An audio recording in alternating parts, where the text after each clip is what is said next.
Our success and our reputation as a high quality and reliable source of soybeans in the world today is due in large part to the efforts of individuals such as Dr. Norman Bradner.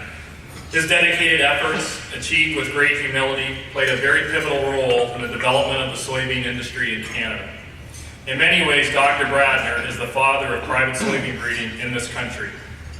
Through his efforts, soybeans in Canada grew from what was considered a niche late maturity crop for southwestern Ontario into a rotational crop that could be grown throughout what is now known as the corn and soybean production areas across Canada.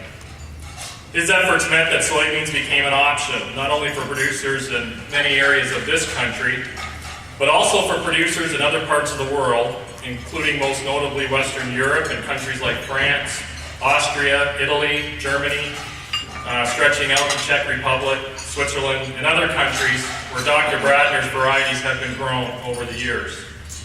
His breeding efforts also went beyond the focus of breeding for maturity. He played an integral role in the development of Canada as a respected exporter of soybeans with varieties that were bred to meet specific end-user needs for markets around the world. Norm was born and raised in the Vancouver area, born in New Westminster, and he received his undergraduate degree from the University of British Columbia.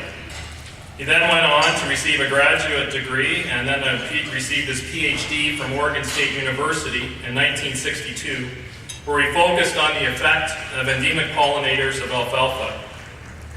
From his graduation through to 1967, Norm was a forage crop breeder with Agriculture Canada working at the Morden Research Station. He then turned his focus to the crop that would define him as a breeder, joining Twillis in Wisconsin. In 1969, Norm researched and discussed the possibilities for hybrid soybean production and subsequently received 2 patents on hybrid soybean production based on the use of cytoplasmic male sterility. It was during his time in Wisconsin that the early maturity varieties he developed were first tested by seed companies in Canada, with the most promising entered into the Ontario Soybean Committee trials starting in 1970. And it should be noted, as he was developing his program, it was really at a time in the U.S. where private programs were becoming established, and with the singular aim of developing varieties for the major soybean production areas across the continent. In 1980, Norm moved on to become a soybean breeder with Pfizer out of Terre Haute, Indiana. And then in 1982, many of us from southwestern Ontario would say that he saw the light, and he moved back to Canada to become a soybean breeder with King Agro, where he worked until his retirement from corporate life in 1993. Since that time, Norm has continued his breeding efforts through his own company, Ag Soy Research Services, based out of Chatham, Ontario. Before he came out here, he managed to get some crosses in, right, before you made the trek across. Norm's productivity and record as a breeder is quite impressive. The first variety to gain support for registration in this country was Twillis XK505 in 1973, which was marketed in Canada by Maple Leaf Mills, and it was the first of the so-called early maturity soybean varieties to gain registration. This was followed by the variety Beechwood in 1976, which was marketed by Stewart Seeds out of Elsa Craig.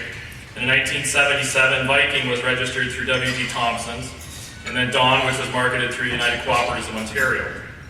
Of the first 6 private varieties registered in Canada, Dr. Bradner had bred 4 of them, and over the course of the period from 1973 to 1992, covering both private and public soybean variety registration programs, Dr. Bradner accounted for 39% of the total varieties registered, most of which became leading varieties in their maturity range.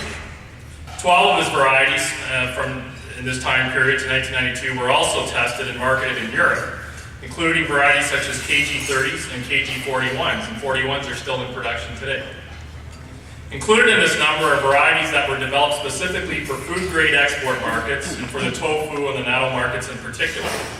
Dr. Bradner released TK89 for the tofu market in 1990, and the first of 3 natto-type varieties were launched in 1986. And these were breakthroughs that helped to create and advance the reputation of Canada as a high-quality and focused soybean supplier in Japan and other parts of Asia. If you have the opportunity to talk with Norm, the one thing that really stands out about him is his passion for his craft, for his profession, and for agriculture as a whole. He understood early on the unbelievable potential of the crop he was working with and helped to change the paradigms by which we view what we could do with this crop called soybeans in Canada.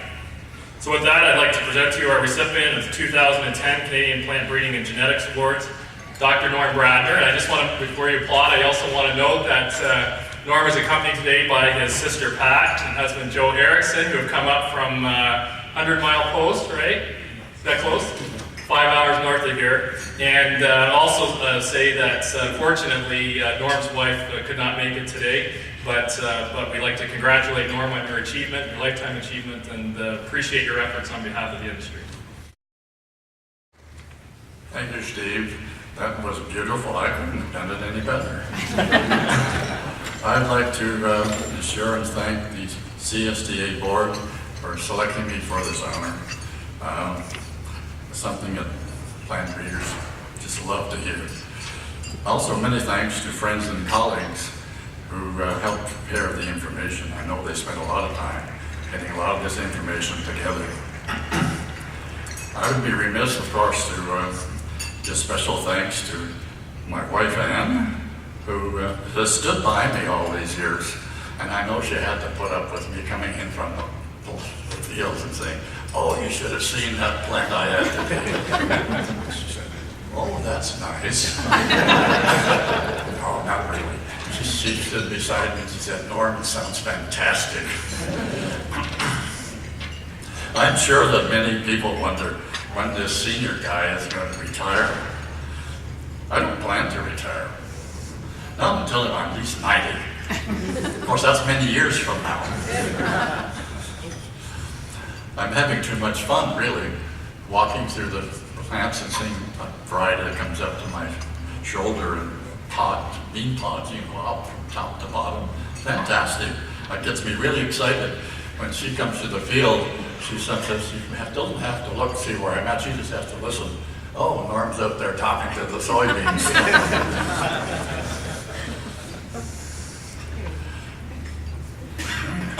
This is going to be something that I know I'm going to remember for a long time, for the rest of my life, and I have to thank you again for this wonderful, wonderful honor.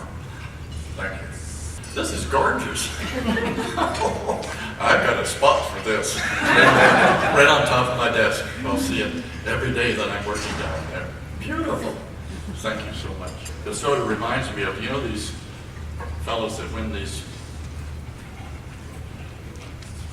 guys that win these things, they hold them up and say, "Look what I got." Beautiful.